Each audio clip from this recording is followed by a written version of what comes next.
ورحمۃ اللہ وبرکاتہ۔ الحمد للہ وکفا وسلام علی حبیبہ المصطفیٰ اما بعد فاعوذ باللہ من الشیطان الرجیم بسم اللہ الرحمن الرحیم ان اللہ وملائکتہ یصلون علی النبی یا ایہا الذین آمنوا صلوا علیہ وسلموا تسلیما اللہم صلی علی سیدنا محمد معدن الجود والکرم وآلہ واصحابہ الکرام وابنہ الکریم وبارک وسلم صلاة دائمة سرمدا ابدا۔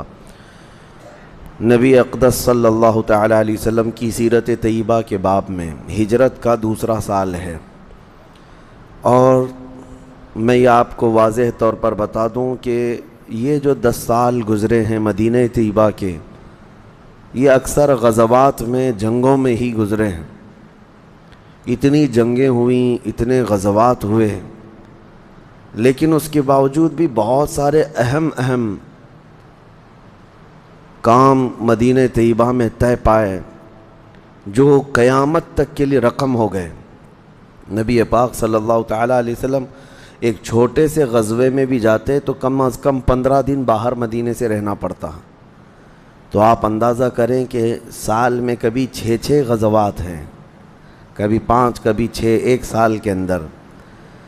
اور دوسری ہجری ہی تھی، جیسے کہ کل میں نے بتایا پہلی ہجری ایک سال ختم ہوا تو دوسری ہجری جب شروع ہوئی تو غزوات شروع ہو گئے، جس میں سے سب سے پہلے سریہ حمزہ، جس کو میں نے کل بتایا تھا پہلی ہجری نہیں، وہ دوسری ہجری میں ہے۔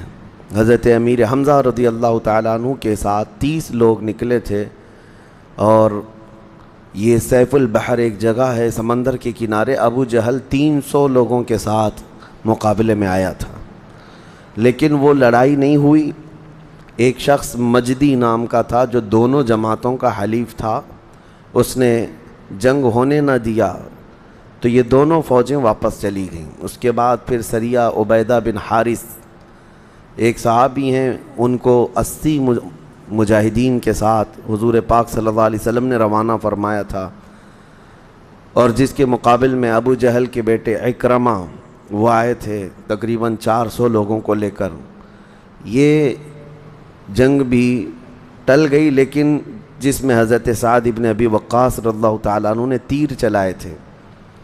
پھر اس کے بعد سریہ سعد ابن ابی وقاص بھی ہے۔ یہ سریہ جو میں کہہ رہا ہوں یہ بھی ایک چھوٹی جنگ ہے۔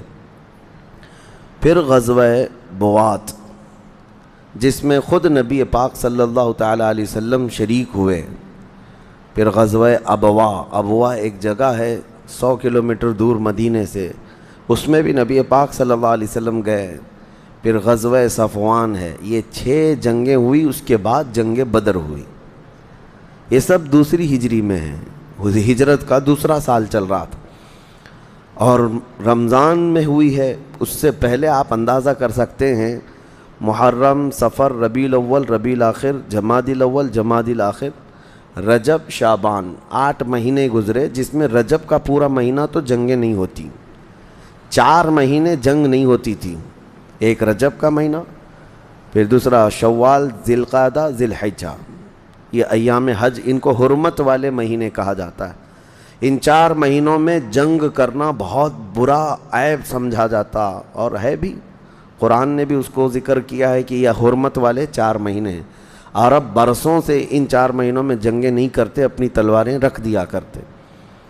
لیکن ایک جنگ ایسی ہوئی تھی جس کو سریہ عبداللہ بن جحش کہا جاتا ہے۔ ایک صحابی ہیں، حضور صلی اللہ علیہ وسلم نے 12 مہاجرین کو بھیجا تھا ایک جگہ، نخلہ ایک جگہ تھی، وہاں سے کفار کی آمد و رفت پر نظر رکھنے کے لیے کہ وہ کدھر جا رہے ہیں، کدھر آ رہے ہیں، ان کی حرکات کیا کیا ہیں، یہ نقل و حرکت ان کی کفار کی دیکھنے کے لیے عبداللہ بن جحش صحابی کو حضور نے سپہ سالار بنا کر 12 لوگوں کو بھیجا تھا۔ وہ ایسی جگہ تھی جہاں سے کفار مکہ کا گزر روزانہ چلتا رہتا تھا۔ یہ جنگ بدر سے پہلے کی بات میں کہہ رہا ہوں، اور یہ بھی ایک وجہ ہے جنگ بدر کی۔ یہ جو سریہ عبداللہ بن جحش ہے، جنگ بدر کی ایک وجہ یہ بھی ہے۔ 12 لوگ یہ صحابہ وہاں تھے۔ اب اس میں ایک دن ایسا ہوا کہ مکہ کے دو نامی گرامی لوگ، جس میں عبداللہ حضرمی کا بیٹا عمر اور ایک دوسرا پہلوان کا بیٹا اور ایک مغیرہ کا پوتا، یہ لوگ وہاں سے گزر رہے تھے۔ انہوں نے دیکھ کر کے پہچان لیا کہ یہ مدینے سے آئے ہیں، اور آپس میں انہوں نے کہا کہ یہ ہماری جاسوسی پر ہیں، اگر ان کو ہم نے نہیں مارا تو یہ ہماری خبریں مدینے پہنچائیں گے۔ تو وہ لوگ سامنے آئے۔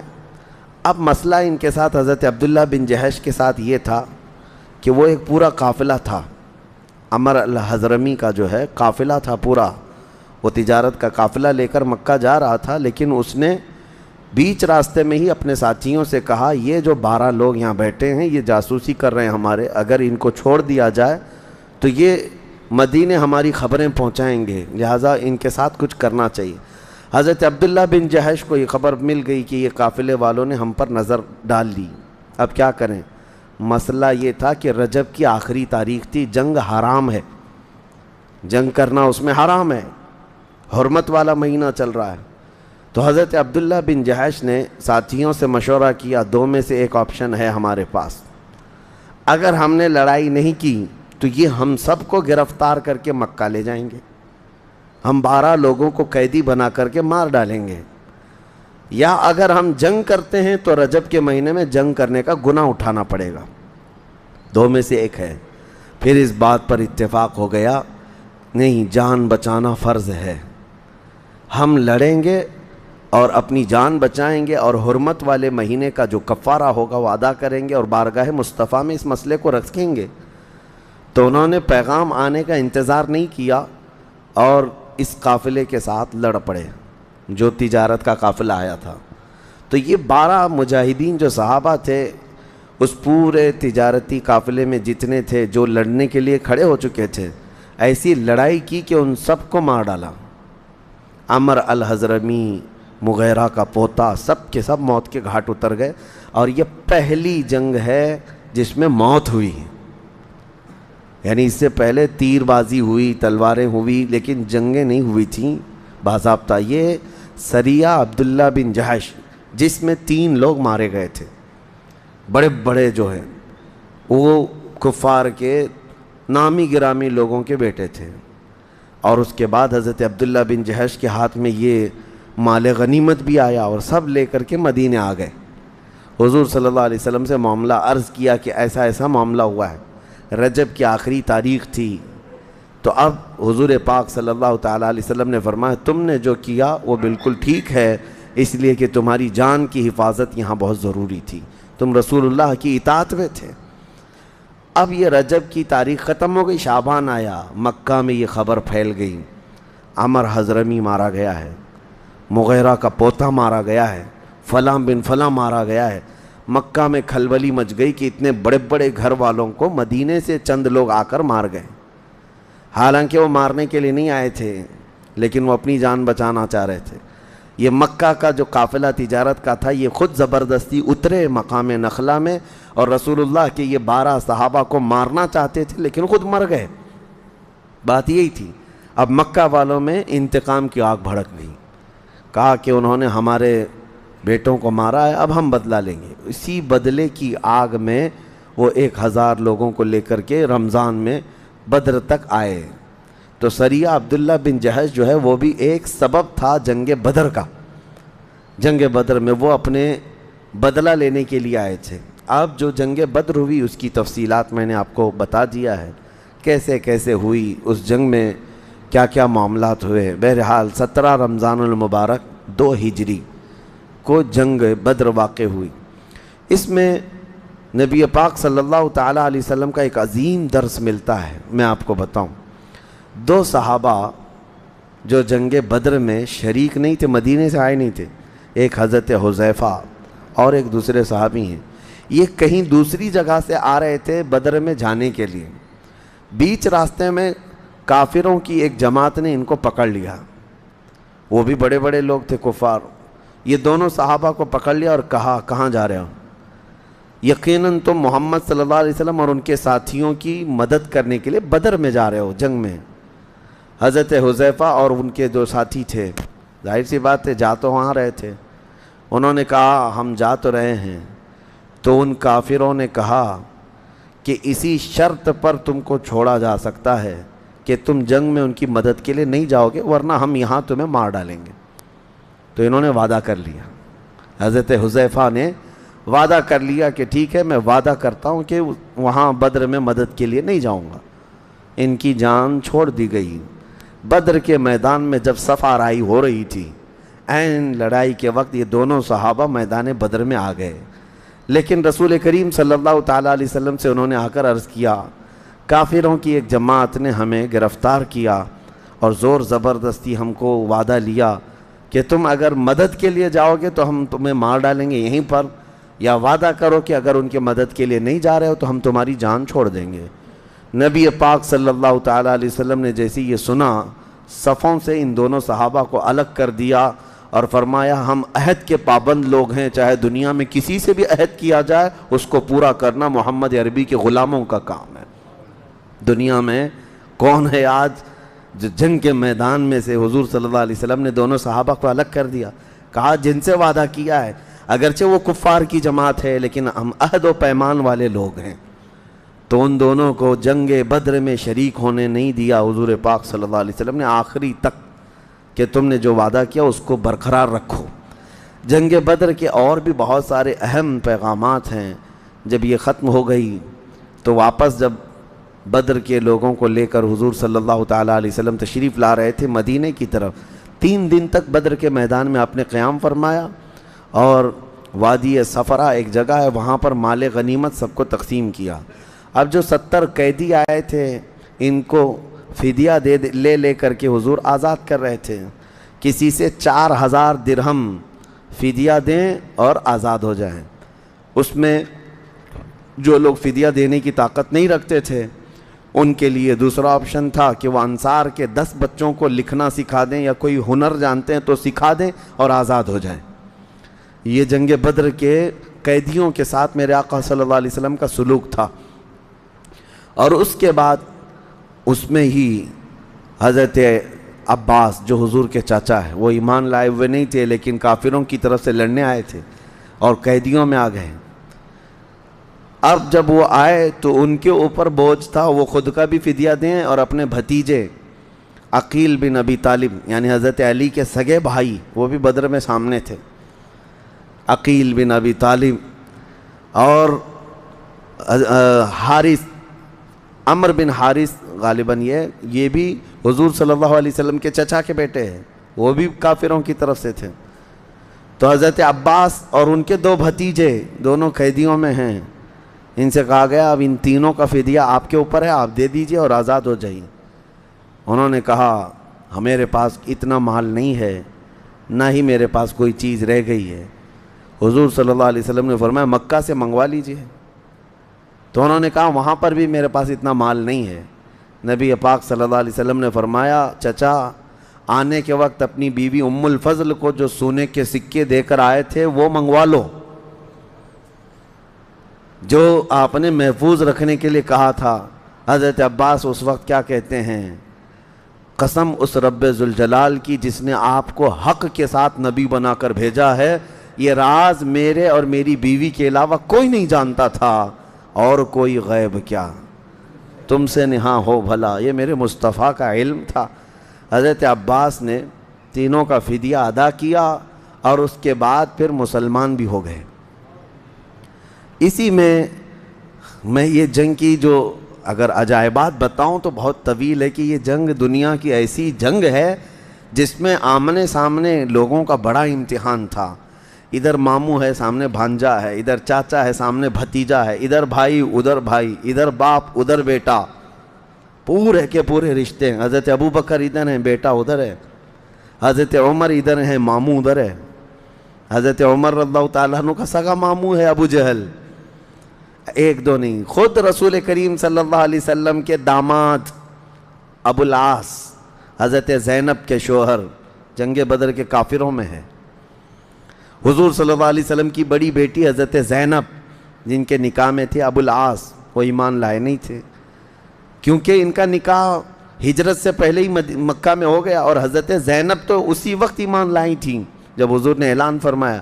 ابو العاص نے کیا کیا؟ ایمان بھی نہیں لایا اور اپنی بیوی کو چھوڑا بھی نہیں، حالانکہ حضور کی 2 بیٹیاں حضرت رقیہ اور حضرت ام کلثوم، یہ دونوں جو ہیں پہلے حضرت عثمان کے نکاح میں نہیں تھی، عتبہ اور شیبہ کے نکاح میں تھیں، اور ان دونوں نے حضور کے اعلان نبوت کے بعد دونوں کو اپنی بیویوں کو طلاق دے دیا، حضور کی بیٹیوں کو، اور جب وہ طلاق ہو کر گھر میں آئیں تو حضرت عثمان غنی نے حضرت رقیہ سے نکاح کیا تھا، اور پھر ان کے انتقال کے بعد حضرت ام کلثوم سے نکاح کیا۔ تو کفار میں اس وقت ابو العاص بھی آئے۔ اب ہوا یہ کہ قیدیوں میں گرفتار ہو کر کیا ہے، داماد ہے نبی پاک صلی اللہ علیہ وسلم کا، لیکن انصاف سب کے ساتھ برابر کا ہے۔ اب ان کے فدیہ دینے کا وقت آیا تو ان کے پاس کوئی چیز نہیں تھی، انہوں نے پیغام بھیجا حضرت زینب کو کہ کچھ مال دے کر کے بھیجے، میں پکڑا گیا ہوں۔ تو حضرت زینب کے پاس ان کی ماں کا دیا ہوا ایک قیمتی ہار تھا، حضرت خدیجہ کا شادی میں دیا ہوا ہار تھا، اور وہ بڑا قیمتی ہار تھا۔ انہوں نے وہ ہار بھیجوایا اپنے شوہر کے آزادی کے لیے۔ جب ابو العاص وہ ہار لے کر کے آئے، نبی پاک صلی اللہ علیہ وسلم دیکھتے ہی حضور کی آنکھوں میں آنسو آ گئے کہ یہ میری شریک حیات خدیجۃ الکبریٰ کا یہ ہار ہے جو اپنی بیٹی کو دیا تھا۔ اور اس کے بعد صحابہ کرام کو بلاتے ہیں اور پوچھتے ہیں کیا تمہارا مشورہ ہے اس بارے میں کہ یہ میری عزیز ترین زوجہ خدیجہ کا ہار ہے جو اس نے اپنی بیٹی کو نکاح میں دیا تھا، اگر تم چاہو تو میں اپنی بیٹی کو یہ ہار واپس کروں، یہ نہیں کہ میں جو چاہوں کر لوں۔ یہاں پر صحابہ کرام سے مشورہ لینا، حضور اس کے محتاج نہیں تھے، لیکن انصاف کا ترازو قائم کرنا تھا۔ سارے صحابہ نے کہا یا رسول اللہ صلی اللہ علیہ وسلم، ہماری ساری خواہشیں آپ کی خواہش پر قربان ہیں، آپ کی رضا پر قربان ہیں۔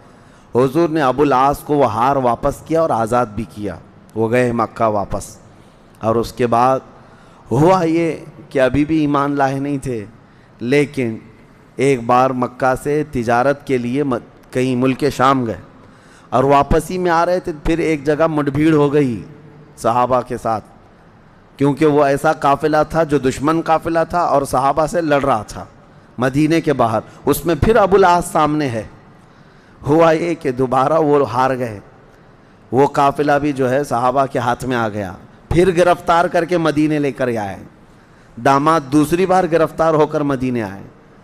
اب جب یہاں تھے نبی پاک صلی اللہ تعالیٰ علیہ وسلم نے پھر دیکھا، مجبور ہو کر کے آئے، اور اس کے بعد عہد و پیمان ہوا، ایگریمنٹ ہوا ان کے اور ان کے درمیان۔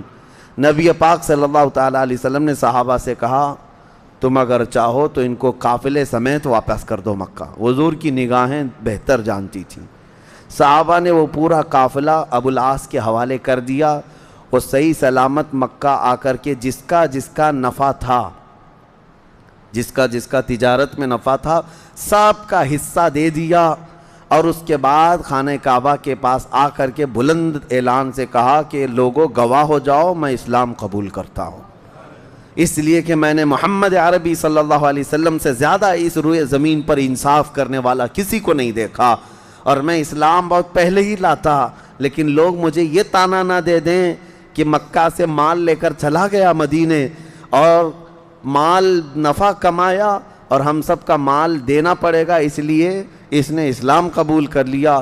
لوگ میرے اسلام پر یہ طعنہ نہ ماریں کہ میں نے نفع کے لیے ان کے مال لوٹنے کے لیے اسلام قبول کیا، اس لیے صحیح سلامت قافلہ واپس لایا اور سب کا سامان دیا، اب میں اسلام قبول کرتا ہوں۔ اس کے بعد پھر اپنی زوجہ حضرت سیدہ زینب رضی اللہ تعالیٰ عنہ کو لے کر خود مدینہ طیبہ ہجرت کر کے آ گئے۔ یہ دوسری ہجری کا ہے۔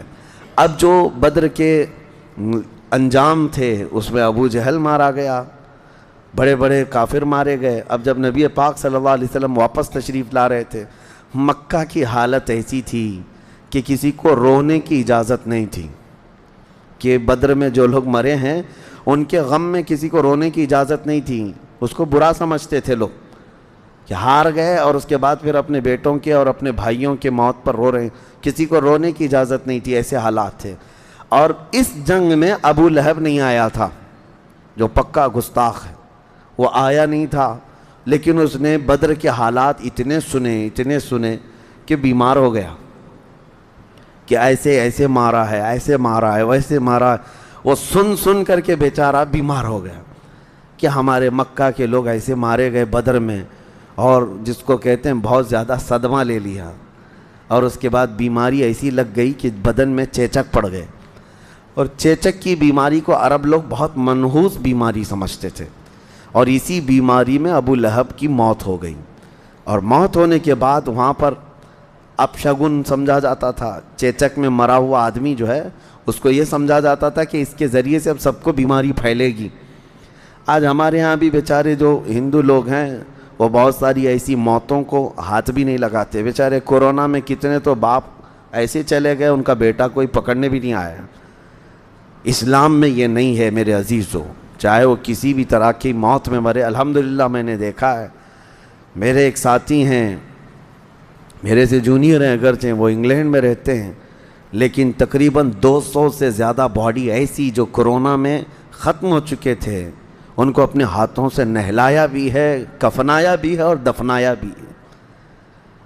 حافظ قرآن ہیں، یہ اور بات ہے کہ لندن میں رہتے ہیں جو بھی ہیں، لیکن اسلام ساتھ میں ہے، جس کی وجہ سے اسلام نے یہ ہمیں درس دیا ہے کہ اپنی میتوں کا احترام کرو۔ اپنی میت، کیا ہمارے ہاں ایکسیڈنٹ ہو کر کے پھٹ جاتے ہیں ان کو نہیں غسل دیا جاتا؟ کیا ہمارے ہاں کئی جل کر کے انتقال کر جاتے ہیں ان کو بھی غسل دیا جاتا ہے؟ طریقے ہیں، لیکن چھوت چھات اسلام میں نہیں ہے۔